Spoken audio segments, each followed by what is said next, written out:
जनतेच्या न्याय हक्कासाठी प्रजासत्ताक न्यूज सदैव आपल्यासोबत।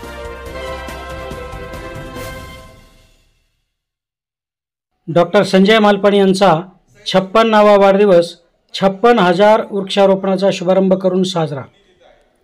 महाराष्ट्र शासन उप वन विभाग संगमनेर, मालपाणी परिवार चॅरिटेबल ट्रस्ट संगमनेर यांच्या अर्थसहाय्याने ग्रामपंचायत खांडगाव आणि सर्व ग्रामस्थ यांच्या लोकसहभागातून पर्यावरण प्रेमी यशस्वी उद्योजक डॉक्टर संजय मालपाणी यांच्या 56व्या वाढदिवसानिमित्त संकल्पित दंडकारण्य मोहिमेअंतर्गत हरित वसुंधरा अभियानानिमित्ताने संगमनेर तालुक्यातील खांडगाव येथील खांडेश्वर मंदिर ते श्री कपारेश्वर महादेव मार्गावर रविवारी 20 जुलै रोजी 56,000 वृक्षारोपणाच्या कार्यक्रमाचा शुभारंभ करण्यात आला। यावेळी माजी महसूल मंत्री बाळासाहेब थोरात, आमदार अमोल खताळ, आमदार सत्यजित तांबे, वृक्षप्रेमी भरत आंधळे, जयश्रीताई थोरात, राजेश मालपाणी, मनीष मालपाणी यांच्यासह आदी मान्यवर उपस्थित होते। यावेळी डॉक्टर संजय मालपाणी यांचा वाढदिवस केक कापून साजरा करण्यात आला। सलीम शेखचा प्रतिनिधी हुसेन पटेल।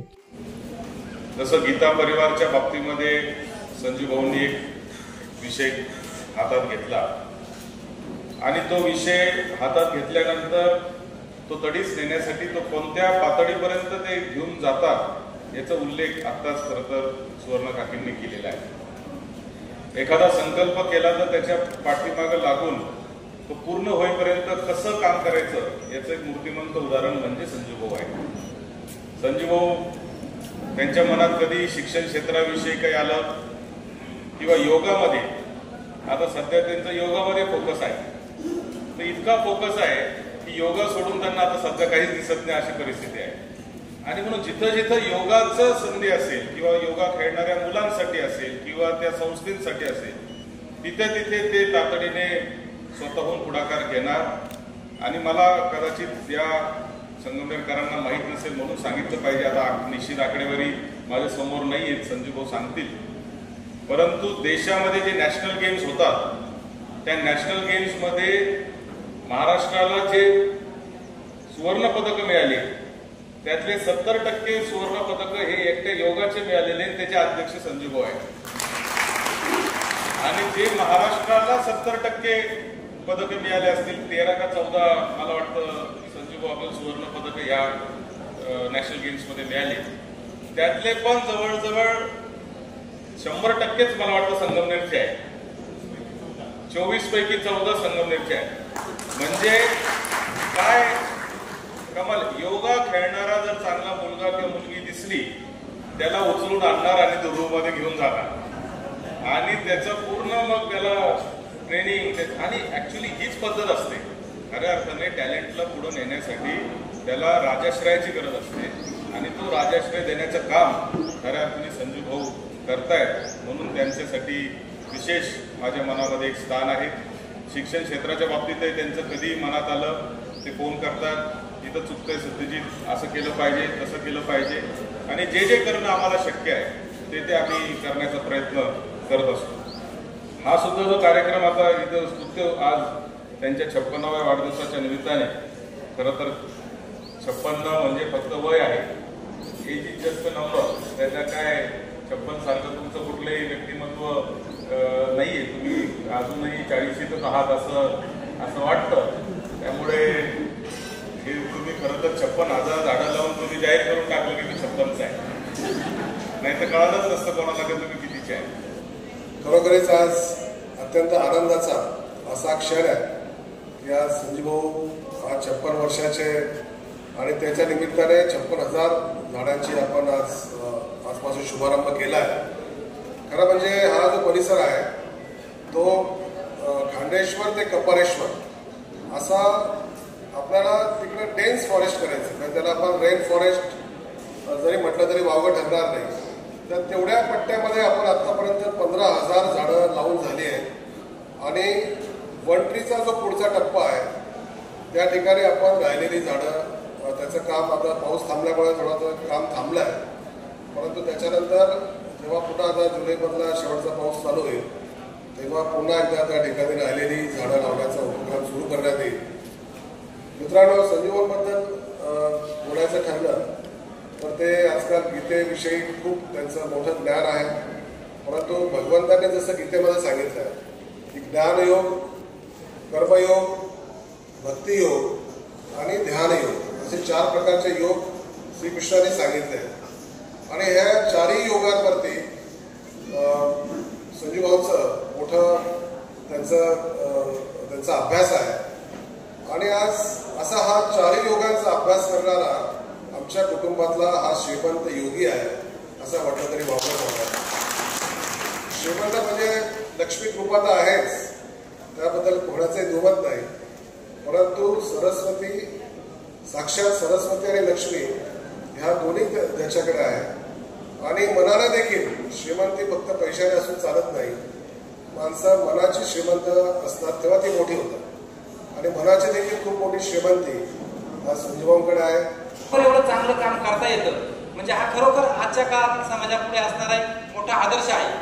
आता संजीवभाऊंच्या वाढदिवसाबद्दल बोलायचं झालं तर त्यांनी ते 48 वर्षाचे असताना संकल्प केला होता की मी बाबा गीतेतले सगळे अध्याय माझ्या 50व्या वर्षानिमित्त पाठ करेन. आता गीतेतला एक अध्याय जरी आपल्याला वाचायचं म्हटलं तरी आपली कोवडी होते, कारण आपल्याला तेवढी संस्कृत येत नाही. आणि आपल्याला मराठी जरी येत असलं तरी तो एखादा अध्याय माणूस एकदम मुश्किलनं पाठ करू शकतो.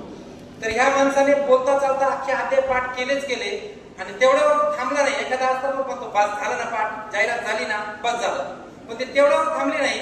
तर त्यांनी त्याच्यावर वर्ग घ्यायला सुरुवात केली. वर्ग घेऊन माणूस घेऊन किती घेईल संगमनेरमध्ये 4 लोकांना सांगेल की वर्ग घेतले, टीव्हीत कुठेतरी दाखवेल. संपूर्ण जगामध्ये कुठेतरी लाखो लोकांपर्यंत तो गीतेचा संदेश पोहोचवण्यासाठी देईल. त्याच्या ध्येयानं वेडे झाले आणि नुसते वेडे नाही झाले तर आज युट्यूबवर त्यांचं नाव बघितलं तर कितीतरी फॉलोअर दिसतात. आणि ते कुठेतरी तो गीतेचा नाही संपतोय, तो दुसरा काहीतरी नवीन उपक्रम. मागच्या वर्षी मी सहज इथं फिरायला आलो वरपे सरांबरोबर. तर फिरता फिरता या डोंगरावर त्यांनी सांगितलं बघा आमच्या मालवारी परिवाराने एवढा मोठा उपक्रम केलाय, हा डोंगर त्यांनी लावलाय, हा डोंगर लावलाय, याला ड्रीप टाकलाय आणि सगळी झाडं जगलीत. ते पाहून मला वाटलं खरोखर आपण पण असं काहीतरी करायला पाहिजे. आणि त्यांच्या या कार्यातून प्रेरित होऊन मी माझ्या गावामध्ये पण यावर्षी राजेश भाऊंना बोलवलं होतं आणि राजेश भाऊंच्या हस्ते आणि विविध बाकी विभागांच्या अधिकाऱ्यांच्या हस्ते मी माझ्या गावामध्ये डॉक्टर तांबे पण होते, वरपे सर होते, त्यांच्या हस्ते 51,000 झाडांचं लागवडीचा शुभारंभ केलाय. याचा फक्त प्रेरणास्रोत जरी तुमचं संगमनेर असलं, फक्त प्रेरणास्रोतच नाही तर त्यासाठी जे लागणारं योगदान आहे आर्थिक, त्याला पण मला मालपाणी परिवारानं मला आर्थिक सहकार्य केलं आहे. त्याबद्दल खरोखर मी त्यांचा ऋणी आहे. म्हणजे असे माणसं आपल्या भूमीमध्ये जन्माला येणं आणि त्यांच्याकडनं ही जी परतफेड होते, म्हणजे आपण जुन्या काळामध्ये जे साधू ऋषी मुनी हे जे बघत असतो किंवा जे वाचले ते माणसं आपल्याला अनुभवायला भेटतात, त्यांच्याबरोबर आपल्याला जगायला भेटते. हे खरोखर एक संगमनेरकरांचं भाग्य आहे की अशा माणसांसोबत तुम्ही जगताय, असे माणसं तुम्हाला समोर अनुभवायला भेटताय. मालपाणी परिवाराचं योगदान हे संगमनेरकरांपेक्षा महाराष्ट्रातील लोकांना जास्त. बाहेर आता ज्यावेळेस संजय भाऊ मुंबई पुण्याला ज्यावेळेस बैठकांमध्ये भेटतो, आमदार असता, विविध राजकीय क्षेत्रातील लोक अधिकारी भेटतात, त्यावेळेस संगमनेर म्हटल्यावरती मालपाणीचा उल्लेख होतो. ठराविक यापूर्वी भासवलं दाखवलं जात होतं, परंतु निश्चित मी सांगेल की संगमनेरच्या विकासाच्या योगदानामध्ये मालपाणी परिवाराचं योगदान चांगलं आहे. तुम्ही काही म्हणत असाल, सत्ता येते सत्ता जाते, राजकीय पदं मिळतात राजकीय पदं जातात, परंतु जे मालपाणी परिवार सत्तेत न राहता, राजकारणात न येता जे सामाजिक काम करतंय, लोकाभिमुख काम करतंय, हे निश्चितच एक आमच्यासारख्यासाठी अभिमानाची गोष्ट आहे.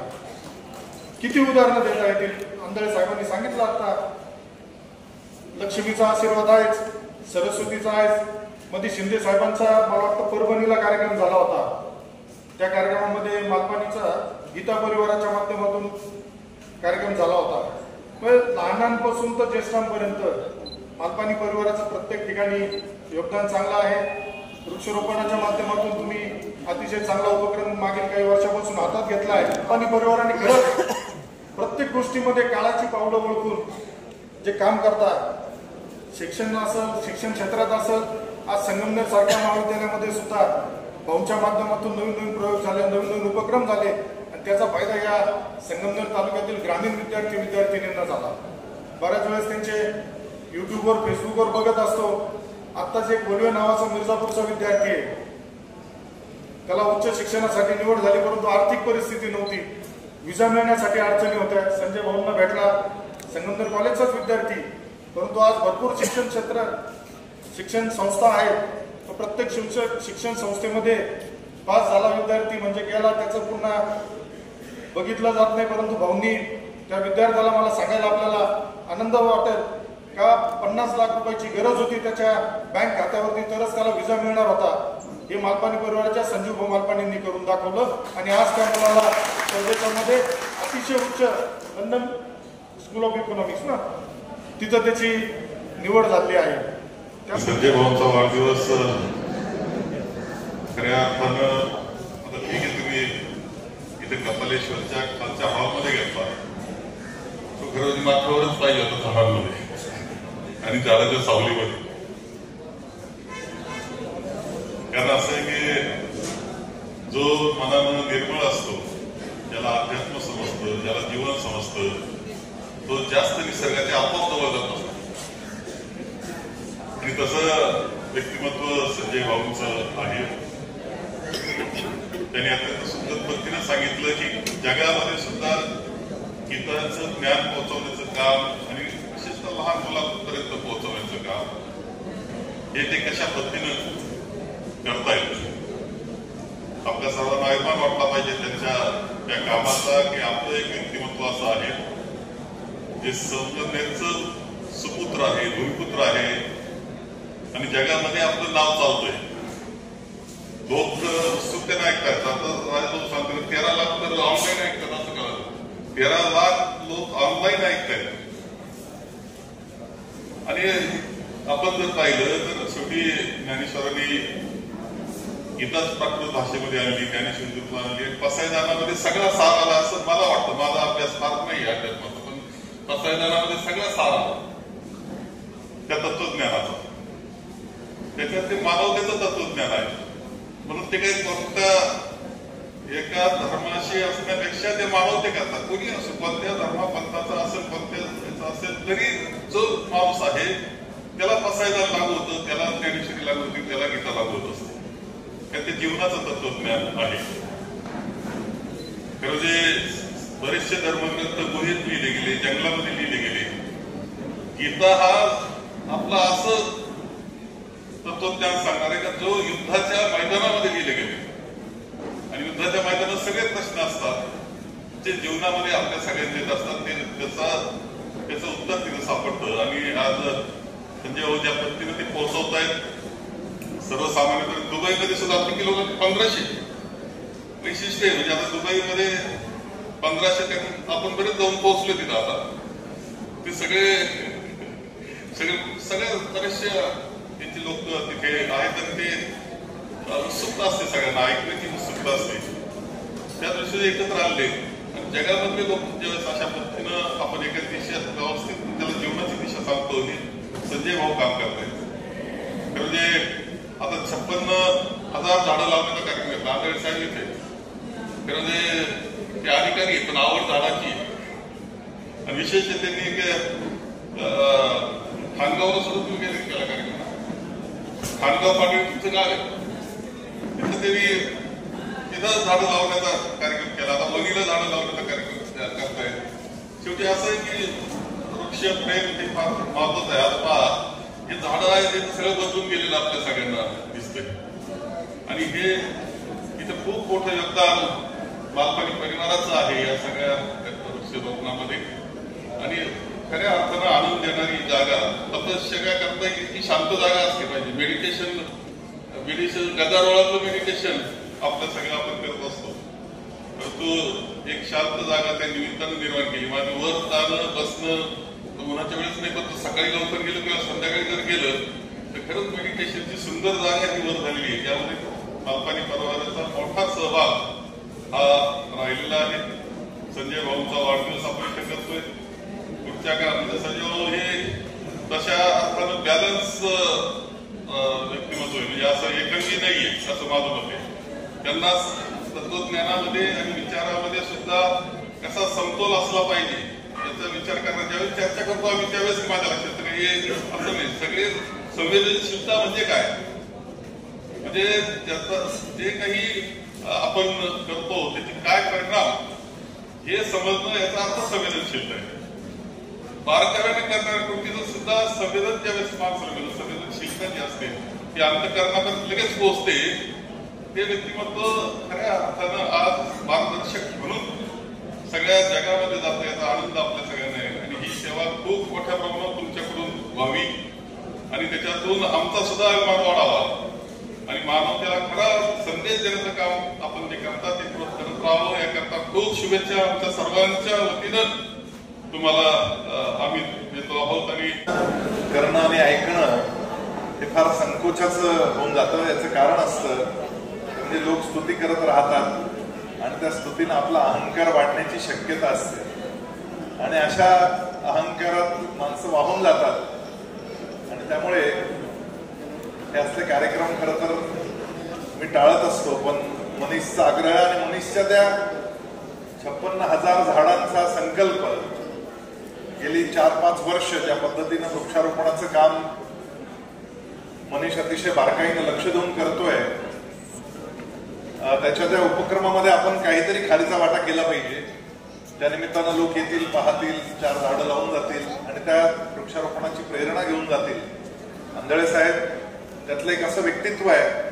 बाकी लोक येतात, पिकनिक करतात, आनंद व्यक्त करतात, छान म्हणतात आणि परत जातात.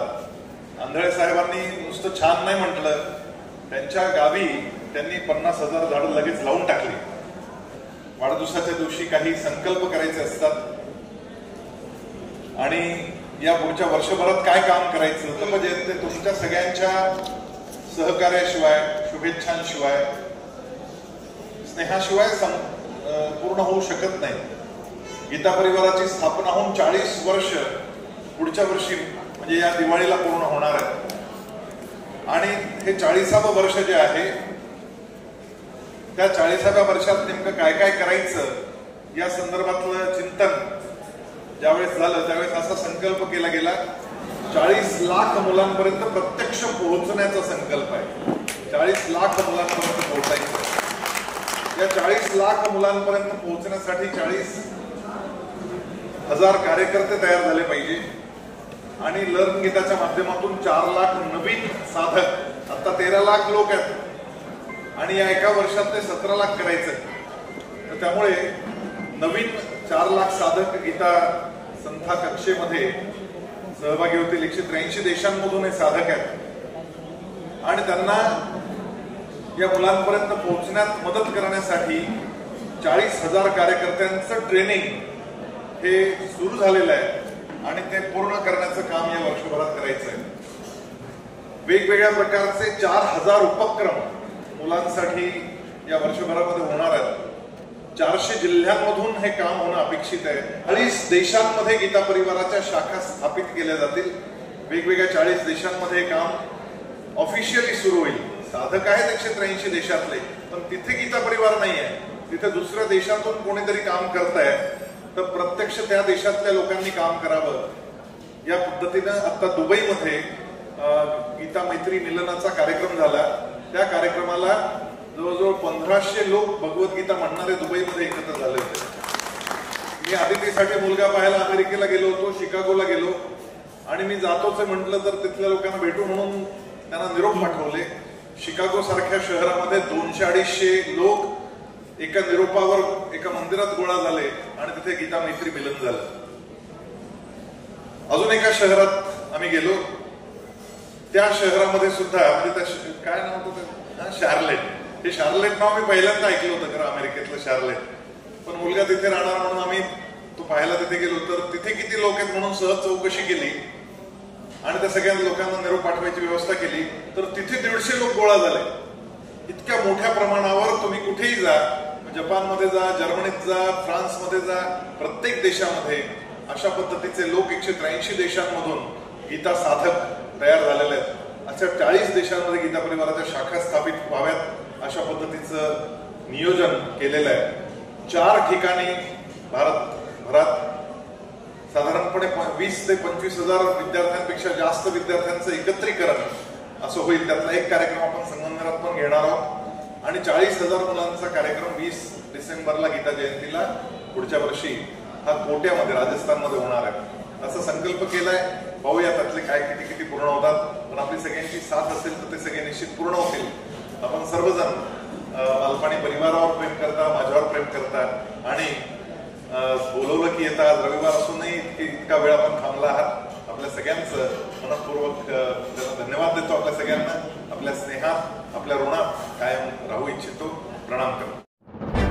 आपल्या परिसरातील ताज्या घडामोडी पाहण्यासाठी आजच प्रजासत्ताक न्यूज 24ला सबस्क्राईब करा आणि रहा अपडेट. तसेच लाईक अँड शेअर करायला विसरू नका. प्रजासत्ताक न्यूज सदैव आपल्यासोबत.